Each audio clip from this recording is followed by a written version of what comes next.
ये सामने वाला घर है लाला सावन शाह जैनी का और सामने आज भी लिखा हुआ है सावन शाह एंड सन्स। ये कहाँ पर वाक़या है ये भी आपको बताते हैं। और ये लिखा है जी रूपे शाह नथू शाह जैनी, ये भी आपको घर दिखाते हैं। अच्छा ए एक होर घर सानू नज़र आया, ए जरा गौर ना देखना। ओए होए इन्हों तो ताले लगे ने। ए देखो जी एक बंद घर, इनू पुराने ते नवे कुंडे लगे ने। ए देखो हाय हाय हाय वाह जी वाह, 47 वेले ਇਹੋ ਹੀ कुंडे लोकी मार के ते इथों हमेशा नहीं टुर गए। ते अज इस घर दे विच तुसीं देखो वीरानी। हाँ जी अस्सलाम वालेकुम, मैं औरंगज़ेब बेग। आज हम आपको दिखाएंगे पुराना सियालकोट 1947 वाली पुरानी इमारतें जो कि जैन मत के लोगों की मलकियत थी। आज के साल में है, बहुत पुराने घर, उनके ऊपर नाम भी लिखे हुए हैं। वीडियो को प्लीज़ एंड तक देखिएगा, फिर देखिएगा कि 1947 वाला सियालकोट आज 2025 में कैसा है। ये आगे जी हम सियालकोट की पुरानी गलियाँ। अच्छा ये घर एक नज़र आया, इसके ऊपर आज भी कुछ लिखा हुआ है, ये ज़रा पढ़ते हैं ये क्या लिखा हुआ है। इसके बालकोनियाँ जरोके कांशी राम लिखा है जी, कांशी राम। और इसके दूसरे जो दरवाजे का हिस्सा उस पर लिखा है जी and sons, Kanshi Ram and sons. ये भाबड़ियां दा महल्ला। तो यह कुंडे ਜਿਹੜੇ 47 ਵੇਲੇ ਵੱਜੇ ਸਨ ਤੇ ਇਹ ਨਿਸ਼ਾਨੀਆਂ ਬਜ਼ੁਰਗਾਂ ਦੀ ਅੱਜ ਵੀ ਲੋਕਾਂ ਨੇ ਸੰਭਾਲ ਕੇ ਰੱਖੀਆਂ ਨੇ। ਅੱਛਾ ਇੱਥੇ ਇੱਕ ਚੀਜ਼ ਤੁਹਾਨੂੰ ਦਿਖਾ ਰਿਹਾ ਵਾਂ, ਇਹ ਦੱਸਿਆ ਗਿਆ ਤੇ ਇੱਥੇ ਗਾਏ ਉਹਦੇ ਚਾਰਾ ਰੱਖਿਆ ਜਾਂਦਾ ਸੀ, ਗਾਏ ਬੰਨੀ ਜਾਂਦੀ ਸੀ ਗਾਉ ਮਾਤਾ। ਇਹ ਜਨਾਬ ਉਹਦਾ ਜਿਹੜਾ ਨਾ ਕੁੰਡਾ ਹੈਗਾ ਜਿਹਦੇ ਨਾਲ ਉਹਨੂੰ ਬੰਨਿਆ ਜਾਂਦਾ ਸੀ। ਤੇ ਹਰ ਘਰ ਦੇ ਵਿੱਚ ਇੱਕ ਇੱਕ ਗਾਏ ਲੋਕਾਂ ਨੇ ਬਾਹਰ ਰੱਖੀ ਹੁੰਦੀ ਸੀ।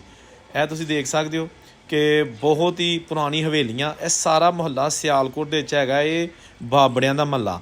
ਤੇ ਉੱਥੇ ਆਲੀਸ਼ਾਨ ਕੋਠੀਆਂ। ਇਹ ਉਹ ਲੋਕ ਸਨ ਦੋਸਤੋ ਜਿਨ੍ਹਾਂ ਦੇ ਬੜੇ ਬੜੇ ਕਾਰੋਬਾਰ ਸਨ ਸਿਆਲਕੋਟ ਦੇ ਵਿੱਚ।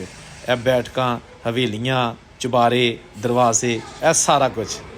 ਹਾਏ ਹਾਏ ਹਾਏ ਅੱਗੇ ਚੱਲਦੇ ਹਾਂ, ਤੁਹਾਨੂੰ ਅੱਗੇ ਦਿਖਾਵਾਂਗੇ। ਅੱਗੇ ਬੜੀਆਂ ਬੜੀਆਂ ਹਵੇਲੀਆਂ ਆ ਲਈਆਂ ਨੇ ਹੋਰ ਵੀ। ਅੱਛਾ ਇਹ ਜਿਹੜਾ ਘਰ ਹੁਣ ਆ ਗਿਆ ਨਾ ਲੈਫਟ ਸਾਈਡ 'ਤੇ, ਇਹਦੇ ਉੱਤੇ ਤਖਤੀ ਲੱਗੀ ਹੈ, ਉਹ ਪੜ੍ਹਨੇ ਜ਼ੂਮ ਕਰਕੇ। ਉਰਦੂ 'ਚ ਲਿਖਿਆ ਜੀ ਓਮ ਜੇ ਜੰਦਰ ਰੂਪਾ ਸ਼ਾਹ ਨਥੂ ਸ਼ਾਹ ਜੈਨੀ 3 ਵਿਸਾਖ। ਤੇ ਉੱਤੇ ਅੱਗੇ ਡੇਟ ਕੁਛ ਲਿਖੀ ਹੈ 1904 ਪਤਾ ਨਹੀਂ ਲਿਖਿਆ ਜਾਂ ਕੀ ਲਿਖਿਆ ਐਗਜ਼ੈਕਟ, ਸੌਰੀ ਮੈਂ ਨਹੀਂ ਪੜ੍ਹ ਸਕਿਆ। ਅੱਛਾ ਇਹ ਤੁਸੀਂ ਦੇਖ ਸਕਦੇ ਹੋ ਛੋਟੀ ਇੱਟ ਨਾਲ ਬਣੀ ਹੋਈ ਹਵੇਲੀ, ਆਲੀਸ਼ਾਨ ਹਵੇਲੀ। ਇਹਦੇ ਬੜੇ ਬੜੇ ਆਲੀਸ਼ਾਨ ਪੋਰਸ਼ਨ ਨੇ ਅੰਦਰ। ਉਹਦੀ ਮੈਂ ਅਲੱਗ ਵੀਡੀਓ ਆਲਰੇਡੀ ਬਣਾ ਚੁੱਕਿਆ ਵਾਂ, ਉਹਦਾ ਲਿੰਕ ਡਿਸਕ੍ਰਿਪਸ਼ਨ 'ਚ ਤੁਸੀਂ ਦੇਖ ਸਕਦੇ ਹੋ। ਤੇ ਅੱਜ ਤੁਹਾਨੂੰ ਓਵਰਆਲ ਪੂਰਾ ਜੈਨੀਆਂ ਦਾ ਮਹੱਲਾ ਸਿਆਲਕੋਟ ਸ਼ਹਿਰ ਵਿਖਾਇਆ ਜਾਏਗਾ। ਅੱਛਾ ਇਹ ਦੇਖੋ ਦੋਸਤੋ, ਇੱਥੇ ਵੀ ਉਹ ਜਿਸ ਤਰ੍ਹਾਂ ਉਹ ਗਾਏ ਵਗੈਰਾ ਬੰਨਣ ਵਾਸਤੇ ਜਾਂ ਕੁਛ ਐਸੀ ਚੀਜ਼ ਸੀ ਨਾ, ਇਹ ਕੀ ਕਹਿੰਦੇ ਨੇ ਖੁਰਲੀ, ਉਹ ਵੀ ਬਣਾਈ ਗਈ ਹੈ। ਔਰ ਇਹ ਖਿੜਕੀਆਂ, ਦਰਵਾਜ਼ੇ, ਵਾਹ ਜੀ ਵਾਹ। ਦੋਸਤੋ ਵੀਡੀਓ ਨੂੰ ਵੇਖੋ, ਨਾਲੇ ਜ਼ਿਆਦਾ ਤੋਂ ਜ਼ਿਆਦਾ ਸ਼ੇਅਰ ਕਰੋ, ਇਹਨਾਂ ਖਾਨਦਾਨਾਂ ਤੱਕ ਵੀਡੀਓ ਪਹੁੰਚ ਜਾਏ। ਇਹ ਦੇਖੋ ਨਾ, ਇਹ ਸਾਰਾ ਮੁਹੱਲਾ ਸੀ ਬਾਬੜਿਆਂ ਦਾ ਔਰ ਇੱਥੇ ਮੁਸਲਮਾਨਾਂ ਦੀ ਆਬਾਦੀ ਨਹੀਂ ਸੀ। ਅੱਛਾ ਇਹ ਜਿਹੜਾ ਘਰ ਹੈਗਾ ਨਾ ਨਥੂ ਸ਼ਾਹ ਉੱਤੇ ਲਿਖਿਆ, ਇਹਨਾਂ ਦਾ ਜਿਹੜਾ ਮੇਰੇ ਕੋਲ ਸ਼ਜਰਾ ਯਾਨੀ ਕਿ ਜਿਹੜਾ ਇਹਨਾਂ ਦਾ ਫੈਮਿਲੀ ਟਰੀ ਆਇਆ ਨਾ, ਉਹਦੇ ਮੁਤਾਬਕ ਮਹਿਰ ਚੰਦ ਸੀ ਇਹਨਾਂ ਦੇ ਸਭ ਤੋਂ ਵੱਡੇ, ਸ਼੍ਰੀ ਮਹਿਰ ਚੰਦ, ਫਿਰ ਮਿਲਾਪ ਸ਼ਾਹ, ਫਿਰ ਜਨਾਬ ਬਾਨੇ ਸ਼ਾਹ, ਉਸ ਤੋਂ ਬਾਅਦ ਨਿਹਾਲ ਸ਼ਾਹ, ਫਿਰ ਰੂਪੇ ਸ਼ਾਹ, ਫਿਰ ਨਥੂ ਸ਼ਾਹ, ਫਿਰ ਛੋਟੇ ਲਾਲ, ਫਿਰ ਉਸ ਤੋਂ ਬਾਅਦ ਜਨਾਬ ਸੁੰਦਰਸ਼ਨ ਕੁਮਾਰ। ਇਹ ਇਹਨਾਂ ਦੀ ਫੈਮਿਲੀ ਟਰੀ ਦੀ ਜਿਹੜੀ ਮੇਰੇ ਕੋਲ ਇਨਫੋਰਮੇਸ਼ਨ ਆਈ ਉਹ ਤੁਹਾਡੇ ਨਾਲ ਮੈਂ ਸ਼ੇਅਰ ਕੀਤੀ ਹੈ।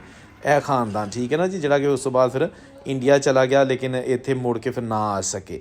ਇਹ ਦੇਖੋ ਤੁਸੀਂ, ਇਹ ਗਲੀਆਂ ਉਹੀ ਪੁਰਾਣੀਆਂ।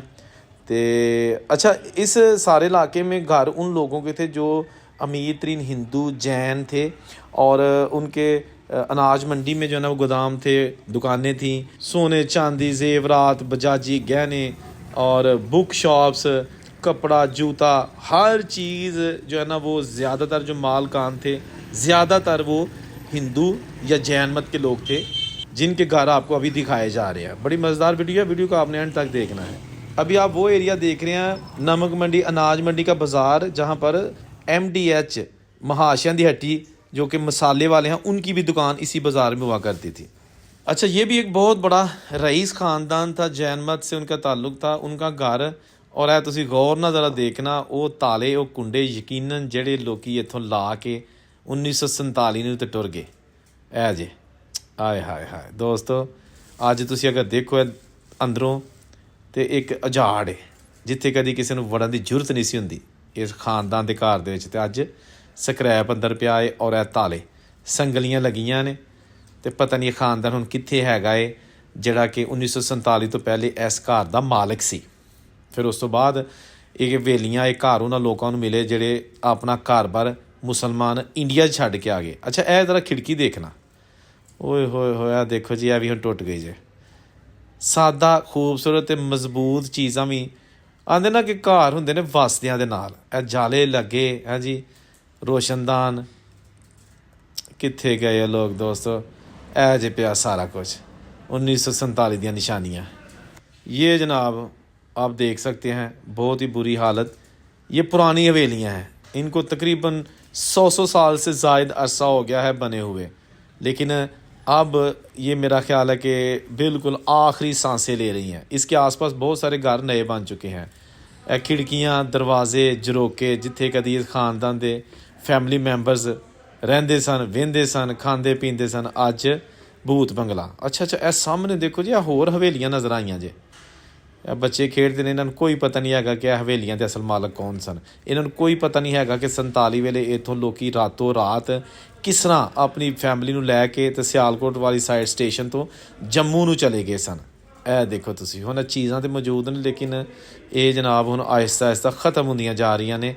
ਇਹ तमाम ਹਵੇਲੀਆਂ ਬੜੀਆਂ ਪੁਰਾਣੀਆਂ ਨੇ, ਕੋਈ 1890 ਦੀ ਬਣੀ ਹੈ ਤੇ ਕੋਈ 1880 ਦੀ ਬਣੀ ਹੈ, ਕਿਉਂਕਿ ਇਹਨਾਂ ਦੀ ਬਣਾਵਟ ਹੀ ਦੱਸ ਰਹੀ ਹੈ। ਔਰ ਕੁਛ 1910 ਵੀ ਬਣੀਆਂ ਸਨ। ਤੇ ਹੁਣ ਜਨਾਬ ਤੁਸੀਂ ਵੇਖੋ ਇਹਨਾਂ ਦਾ ਹਾਲ ਕੀ ਹੈ। ਇੱਕ ਚੀਜ਼ ਹੋਰ ਦੋਸਤ ਮੈਂ ਸੋਚਣਾ ਵਾ ਕਿ ਜਿਨ੍ਹਾਂ ਬਜ਼ੁਰਗਾਂ ਨੇ ਉਦੋਂ ਮਿਸਤਰੀਆਂ ਜਿਨ੍ਹਾਂ ਨੇ ਬਣਾਏ ਸਨ ਘਰ, ਉਹ ਹੁਣ ਸਾਰੀ ਬਾਤ ਹੈ ਉਹ ਵੀ ਹੁਣ ਇਸ ਦੁਨੀਆ 'ਤੇ ਨਹੀਂ ਹੋਣੇ, ਕਿਉਂਕਿ ਇਹਨਾਂ ਦੇ ਮਾਲਕਾਨ ਜਿਹੜੇ ਨੇ ਉਹ ਉਮਰ ਦੇ ਨਾਲ ਚਲੇ ਗਏ ਨੇ। ਤੇ ਇਹ ਦੀਵੇ ਰੱਖਣ ਵਾਲੀਆਂ ਜਗ੍ਹਾ ਜਿਨ੍ਹਾਂ ਮਿਸਤਰੀਆਂ ਨੇ ਬਣਾਏ ਆ, ਇੱਟਾਂ ਭੱਠਿਆਂ ਦੇ ਆਈਆਂ, ਤੁਸੀਂ ਇੱਕ ਮਿੰਟ ਵਾਸਤੇ ਸੋਚੋ ਕਿੱਥੇ ਗਈਆਂ ਇਹ ਚੀਜ਼ਾਂ ਸਾਰੀਆਂ। ਚੀਜ਼ਾਂ ਮੌਜੂਦ ਨੇ, ਬੰਦੇ ਮੌਜੂਦ ਨਹੀਂ ਹੈਗੇ। ਇਹ ਜੇ ਸਾਰਾ ਕੁਛ।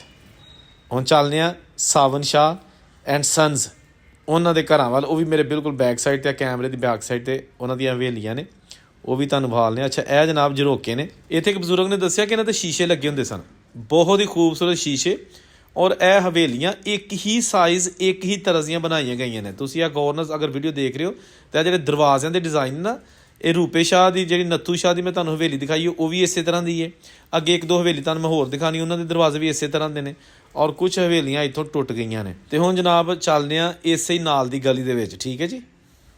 ਅੱਛਾ, ਇਹ ਇੱਕ ਹੋਰ ਬਹੁਤ ਹੀ ਵੱਡੀ ਹਵੇਲੀ, ਇਹਦਾ ਦਰਵਾਜ਼ਾ ਤੁਸੀਂ ਦੇਖਣਾ, ਜਿਹੜੀ ਕਿ ਪਿੱਛੇ ਤੁਹਾਨੂੰ ਇੱਕ ਹਵੇਲੀ ਦਿਖਾਈ ਹੈ ਨਾ, ਉਹਦੇ ਬਿਲਕੁਲ ਉਸੇ ਤਰ੍ਹਾਂ ਦਾ ਹੀ ਹੈਗਾ ਏ। ਇਹ ਸਾਰੇ ਹੀ ਆਪਸ ਵਿੱਚ ਬਹੁਤ ਜ਼ਿਆਦਾ ਰਿਲੇਟਿਵ ਸਨ। ਇਹ ਦੇਖੋ ਦਰਵਾਜ਼ੇ ਦੀ ਬਣਾਵਟ। ਅੱਛਾ, ਇਹ ਦਾ ਦਰਵਾਜ਼ਾ ਜਨਾਬ ਦੇਖੋ, ਬਹੁਤ ਹੀ ਖੂਬਸੂਰਤ ਕਿਸਮ ਦਾ ਪੱਥਰ ਟਾਈਪ ਜਿਹੜੇ ਨੇ ਇੱਥੇ ਲੱਗੀਆਂ ਨੇ ਚੀਜ਼ਾਂ। ਵਾਹ ਜੀ ਵਾਹ, ਕਿੰਨਾ ਔਖਾ ਹੁੰਦਾ ਦੋਸਤੋ ਜਿਹੜੇ ਵੱਡੇ ਘਰ ਸਮਾਨ ਨਾਲ ਭਰੇ ਛੱਡ ਕੇ ਤੇ ਰਾਤੋਂ ਰਾਤ ਜਾਨਾਂ ਬਚਾ ਕੇ ਨਿਕਲਣਾ। ਇੱਕ ਬਜ਼ੁਰਗ ਕਹਿ ਰਹੇ ਸਨ ਕਿ ਜੈਨਮਤ ਫੈਮਿਲੀ ਨਾਲ ਮੇਰਾ ਤਾਲੁਕ ਹੈ, ਔਰ ਮੈਂ ਉਦੋਂ ਤਕਰੀਬਨ 12-13 ਸਾਲ ਦਾ ਸਾਂ। ਸਿਆਲਕੋਟ ਸ਼ਹਿਰ 'ਚ ਮੇਰੀ ਪੈਦਾਇਸ਼ ਹੋਈ, ਔਰ ਮੈਨੂੰ ਪੂਰਾ ਨਕਸ਼ਾ ਯਾਦ ਹੈ ਕਿ ਕਿੱਡੇ ਕਿੱਡੇ ਜੈਨਮਤ ਦੇ ਲੋਕਾਂ ਦੇ ਉੱਥੇ ਘਰ ਸਨ, ਹਵੇਲੀਆਂ ਸਨ। ਅਤੇ ਅੱਜ ਮੈਂ ਜਦੋਂ ਇੱਥੇ ਆਇਆ ਤਾਂ ਮੈਨੂੰ ਬਿਲਕੁਲ ਉਹਨਾਂ ਬਜ਼ੁਰਗਾਂ ਦੀ ਗੱਲ ਯਾਦ ਆ ਗਈ ਹੈ ਕਿ ਉਹ ਠੀਕ ਕਹਿ ਰਹੇ ਸਨ। ਉਹ ਠੀਕ ਕਹਿ ਰਹੇ ਸਨ ਜਨਾਬ, ਛੋਟੀਆਂ ਛੋਟੀਆਂ ਗਲੀਆਂ ਦੇ ਵਿੱਚ ਘਰ। ਅੱਛਾ, ਇੱਕ ਚੀਜ਼ ਹੋਰ ਜਿਹੜੀ ਬਜ਼ੁਰਗਾਂ ਦੱਸੀ ਹੈ ਕਿ ਉਸ ਦੌਰ ਦੇ ਵਿੱਚ ਜਿਹੜੇ ਘਰ ਅਮੀਰ ਲੋਕਾਂ ਦੇ ਹੁੰਦੇ ਸਨ, ਉਹ ਤੰਗ ਗਲੀਆਂ 'ਚ ਹੁੰਦੇ ਸਨ ਤਾਂ ਕਿ ਚੋਰੀ ਨਾ ਹੋ ਸਕੇ। ਅਮੀਰ ਲੋਕ ਹੁੰਦੇ ਸਨ ਨਾ, ਘੋੜੀਆਂ ਦੜਾ ਕੇ ਡਾਕੂ ਇਹਨਾਂ ਕੋਲ ਸਮਾਨ ਨਾ ਲੈ ਸਕਣ। ਇਹ ਸਾਵਨ ਸ਼ਾਹ ਐਂਡ ਸੰਸ ਲਿਖਿਆ ਨਜ਼ਰ ਆ ਗਿਆ ਜਨਾਬ, ਸਾਵਨ ਸ਼ਾਹ ਐਂਡ ਸੰਸ। ਇਹ ਜਨਾਬ ਲਾਲਾ ਸਾਵਨ ਸ਼ਾਹ ਦੱਸਿਆ ਗਿਆ ਕਿ ਬਹੁਤ ਅਮੀਰ ਬਿਜ਼ਨਸਮੈਨ ਸਨ। ਇਹਨਾਂ ਦੀਆਂ ਬਹੁਤ ਜ਼ਿਆਦਾ ਦੁਕਾਨਾਂ ਸਨ, ਸੋਨੇ ਚਾਂਦੀ ਅਤੇ ਜ਼ੇਵਰਾਤ ਦੀਆਂ ਦੁਕਾਨਾਂ ਸਨ। ਔਰ ਇਹ ਵੀ ਜੈਨਮਤ ਇਹਨਾਂ ਦਾ ਤਾਲੁਕ ਸੀ, ਜਿਹਨਾਂ ਨੂੰ ਬਾਬੜੇ ਵੀ ਕਿਹਾ ਜਾਂਦਾ। ਇਹ ਉਹਨਾਂ ਦੀ ਹਵੇਲੀ ਆ ਗਈ, ਠੀਕ ਹੈ ਨਾ। ਇਹ ਦੇਖੋ ਤੁਸੀਂ, ਬੜੀ ਕੋਸ਼ਿਸ਼ ਕੀਤੀ ਕਿ ਇਸ ਹਵੇਲੀ ਦੇ ਅੰਦਰੋਂ ਵੀਡੀਓ ਬਣ ਜਾਏ, ਲੇਕਿਨ ਮੈਂ ਜਦੋਂ ਇੱਥੇ ਆਇਆ ਵਾਂ ਅਤੇ ਕੋਈ ਮਰਦ ਨਹੀਂ ਮਿਲਿਆ। ਖਵਾਤੀਨ ਹੀ ਹੁੰਦੀਆਂ ਨੇ, ਅਤੇ ਖਵਾਤੀਨ ਕੋਈ ਇਜਾਜ਼ਤ ਲੈ ਕੇ ਅੰਦਰ ਜਾਣਾ ਨਹੀਂ ਚਾਹੀਦਾ, ਕਿਸੇ ਦੀ ਪ੍ਰਾਈਵੇਸੀ ਦਾ ਖਿਆਲ ਰੱਖਣਾ ਚਾਹੀਦਾ। ਖੈਰ ਜੂ ਹੀ ਇਹਨਾਂ ਦੀ ਜਿਹੜੀ ਨਾ ਮੌਕਾ ਮਿਲਾ ਕਿਸੇ ਮਰਦ ਹਜ਼ਰਾਤ ਨਾਲ ਮੁਲਾਕਾਤ ਦਾ, ਅਤੇ ਇਨਸ਼ਾਅੱਲਾ ਕਿਸੇ ਦਿਨ ਤੁਹਾਨੂੰ ਸਾਵਨ ਸ਼ਾਹ ਦੀ ਹਵੇਲੀ ਅੰਦਰੋਂ ਵੀ ਦਿਖਾਈ ਜਾਏਗੀ। ਅੱਜ ਤੱਕ ਤੁਸੀਂ ਇਹ ਹਵੇਲੀਆਂ ਅੰਦਰੋਂ ਨਹੀਂ ਦੇਖੀਆਂ, ਅਤੇ ਕੁਛ ਹਵੇਲੀਆਂ ਐਸੀਆਂ ਜਿਹੜੇ ਮੇਰੇ ਚੈਨਲ 'ਤੇ ਆਲਰੇਡੀ ਮੌਜੂਦ ਹੈਗੀਆਂ ਨੇ, ਉਹਨਾਂ 'ਤੇ ਅੰਦਰੋਂ ਵੀ ਤੁਹਾਨੂੰ ਵਿਊ ਦਿਖਾ ਚੁੱਕਿਆ ਵਾ। तो दोस्तों वीडियो कैसी लगी कमेंट करके ज़रूर दसना। यो ही एक मुहब्बत है तुहाडी कि अगर तुसीं चैनल को सबसक्राइब कर दिओ, कमेंट अच्छे अच्छे कर दिओ और लाइक कर दिओ, दोस्तों ने शेयर कर दिओ। जिथे रहो खुश रहो। एक होर सियालकोट तो नई वीडियो ना दोबारा तुहाडी खिदमत हाज़र होवांगा। औरंगज़ेब नूं इजाज़त दिओ, अल्लाह हाफिज़। ते ऐ जनाब लाला सावन शाह दा घर ठीक हो गया जनाब, रब राखा, बाय बाय, टेक केयर।